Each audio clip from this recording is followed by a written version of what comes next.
ED का काम है, पूछताछ कर रही है, उसको शक हुआ है, गिरफ्तार की है, वो अपना अदालत में अपना पक्ष रखेंगे। भाई मैं क्या कह रहा हूँ, वो हमारे सिंबल से चुनाव लड़े हैं, नेता सपा के हैं। समाजवादी पार्टी ने मुझे 12 कैंडिडेट दिया है, उसी में वो भी एक कैंडिडेट है।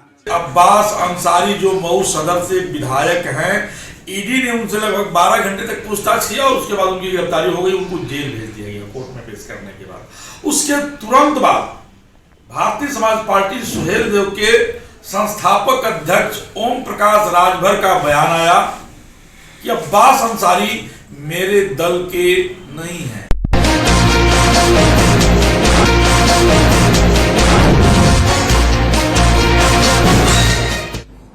नमस्कार, मैं हूं मुरली मनोहर, आप देख रहे हैं नेशनल कवरेज। तो नेशनल कवरेज में आपका स्वागत है। हम तो पूछेंगे कार्यक्रम प्रारंभ हो चुका है।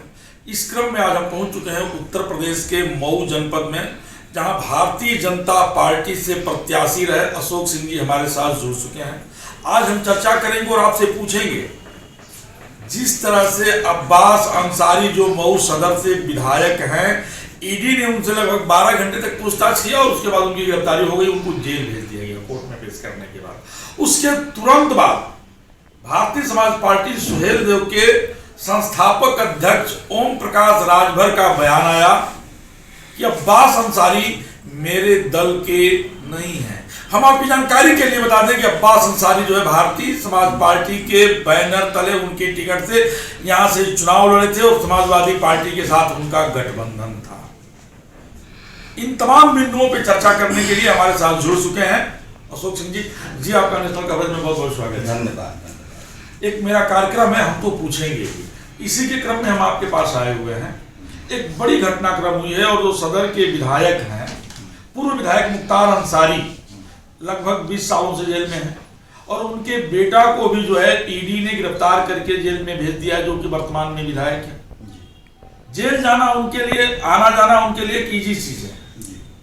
लेकिन भारतीय समाज पार्टी के राष्ट्रीय अध्यक्ष ओम प्रकाश राजभर के टिकट पर चुनाव लड़े थे और उनका एक बयान आया है कि अब्बास मेरे दल के नहीं थे। इसके बारे में आपका क्या कहना है? ओम प्रकाश जी के बारे में तो सारे लोग जानते हैं कि अपने बयानों पर कितनी देर टिके रहेंगे अब तो वही जानते हैं बेहतर। इसके पहले उनके भतीजे थे, वो उनके चाचा थे, वो कहते थे सीना ठोंक के कि मेरे दल के, मैं इनके साथ खड़ा हूँ। आज कह रहे हैं जब ईडी का डंडा चला है उन पे, तो आज कह रहे हैं कि हमारा उनसे कोई मतलब नहीं, वो तो समाजवादी पार्टी के विधायक हैं। जबकि कानून के तहत जो होना चाहिए और जो वाजिब हो उस हिसाब से तो इन्हीं के विधायक हैं, बसपा के विधायक हैं। इन कह रहे हैं कि समाजवादी पार्टी के विधायक हैं। और ईडी की कार्रवाई हुई है तो ईडी की कार्रवाई जो गलत करेगा, मुख्तार और अब्बास से बड़ी बड़ी हैसियत के माइनॉरिटी के लोग मऊ गाजीपुर में पड़े हुए हैं, क्यों नहीं और लोगों पर कार्रवाइयाँ होगी? कार्रवाइयाँ उन्हीं पर होगी जो गलत है।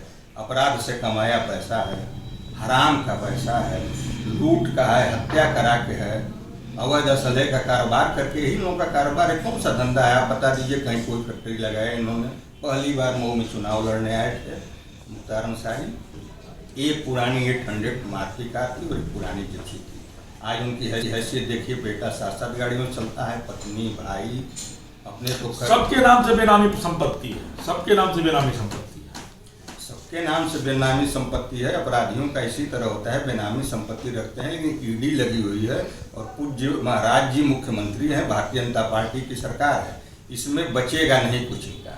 उनका ही नहीं, जो लोग अपराध में लगातार लिप्त हैं, अपराध कर रहे हैं, उनके खिलाफ कार्रवाई होगी। और ईडी है, ईडी ने अगर हाथ लगाया है तो ऐसा साधारण संस्था की जांच की है नहीं कि किसी पे हाथ लगा देगी। हाथ लगाया है तो जरूर कुछ तथ्य मजबूत रहे होंगे तो लगाया है। और ऐसे नहीं, जिस तरह से उनकी गिरफ्तारी हुई है, बिना तथ्य के ईडी गिरफ्तार नहीं कर सकती। अब्बास के गिरफ्तारी और ईडी की जांच पर कोई शक शुबहा नहीं है। सवाल यह है कि ओम प्रकाश जी ने जो कहा है कि वो हमारे दल के नहीं है, ऐसे में क्या उन्हें अपने दल से बाहर कर देना चाहिए? यह तो उनका निजी मामला है। वो राष्ट्रीय अध्यक्ष हैं, उनके दल के विधायक हैं, उनका निजी मामला है। लेकिन ओम प्रकाश जी अपने बयानों पर कितने देर तक खड़े रहेंगे? कायदे से तो यही होना चाहिए कि अगर वो कह रहे हैं कि मेरे दल के नहीं है, दल विरोधी गतिविधियों में, तो इनको निष्कासन कर देना चाहिए दल से। होता तो यही है।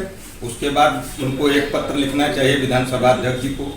अध्यक्ष जी क्या निर्णय लेते हैं उनके विवेक पर है, यह काम तो होना ही चाहिए। अगर वास्तव में चाहते हैं और कहते हैं कि मेरे दल के नहीं है, दिखावे के लिए कहा जा रहा है, ईडी की कार्रवाई हो रही आपको है। क्या लगता है वो प्रकाश जी भी ईडी से कहीं भयभीत हैं क्या, जिस तरह से बयान आ रहा है?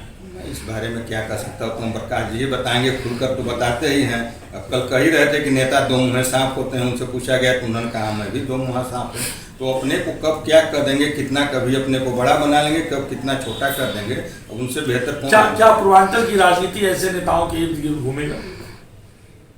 जब तक जातीय प्रथा चलेगी, जातीय समीकरण चलेंगे, इसी तरह चलेगी। और भारतीय जनता पार्टी का मोटो दूसरा है, सबका साथ सबका विकास सबका विश्वास। भारतीय जनता पार्टी इस अवधारणा पर चलती है और सबको साथ लेकर चलती है। आप देखेंगे भारतीय जनता पार्टी के सरकार में केंद्र या प्रदेश की जो भी योजनाएं आती हों, आवास की आती हों, शौचालय की आती हों, स्वास्थ्य की आती हों, गैस की आती हों, जितनी भी योजनाएं आते हैं, किसान सम्मान निधि की आती हों, कहीं कोई बंटवारा हुआ है कि नहीं ये मेरे वोटर हैं मुझे को मिलना चाहिए और ये हमको वोट नहीं कर सकते, इनको नहीं मिलना, सबको एक बराबर होता है। और आज दावे के साथ कह सकता हूँ कि सबसे ज़्यादा लाभ इन योजनाओं का आवास, शौचालय, स्वास्थ्य के योजनाओं का सबसे ज़्यादा लाभ किसी ने पाया है तो माइनॉरिटी के लोग पाए हैं, क्योंकि वो लोग गरीब हैं, कमज़ोर हैं, पढ़े लिखे कम हैं, ज़्यादा लोग अनपढ़ हैं और गरीब है, इस नाते उनको लाभ मिला है। भारतीय जनता पार्टी इस तरह नहीं, हाँ अन्य सरकारें थी,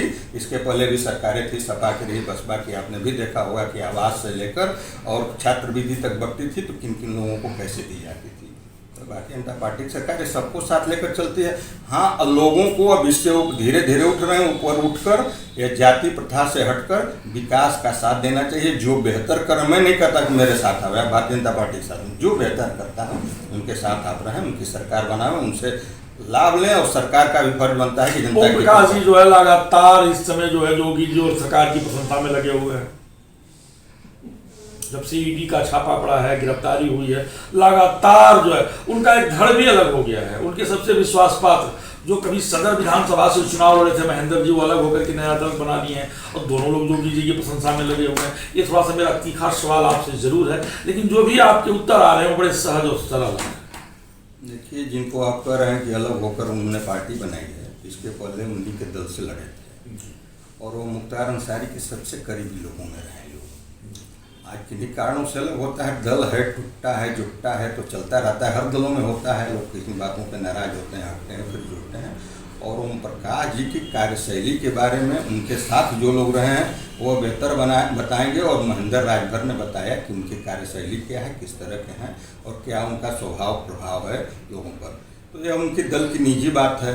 रही बात कि आपने क्या पूछा, दोनों लोग योगी जी की प्रशंसा में लगे हुए हैं, सरकार की प्रशंसा में लगे हुए हैं। सरकार बढ़िया काम करेगी तो प्रशंसा करना ही चाहिए। नहीं, सरकार की बढ़िया कार्य की प्रशंसा हो रही है या खुद को बचाने के लिए प्रशंसा हो रही है? तो ओम प्रकाश ही बताएंगे और महेंद्र भी बताएंगे। महेंद्र जी के पास क्या है, महेंद्र जी को तो हमको नहीं लगता है कि उनको ईडी या किसी वजह से दबाव में आए होंगे। वो सरकार की योजनाओं से, सरकार की कार्यशैली से प्रभावित हुए होंगे। और ओम प्रकाश जी कैसे प्रभावित हुए हैं, कब किन के साथ प्रभावित होते हैं, कब किन से नाराज हो जाते हैं। अब तो वही, इसके पहले तो कोसते थे, पानी पी पी कर कोसते थे, आज कह रहे हैं कि कुछ योगी जी अच्छे हैं तो भाई अच्छे लगे होंगे उनको, तो अच्छे कर रहे हैं।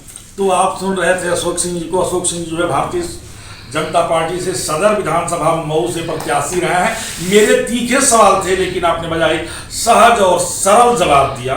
जब भी मैं ओम प्रकाश जी के बारे में, ईडी के बारे में और अब्बास के बारे में बात किया, आपने बीच का रास्ता निकाला और आप सिर्फ और सिर्फ सत्ता के द्वारा चलाए जा रहे विकास कार्यों को और आम जनता को पहुंचाए जा रहे उसके लाभों का ही चर्चा ज्यादा मेरे साथ किया। बने रहिए मेरे साथ, देखते रहिए नेशनल कवरेज।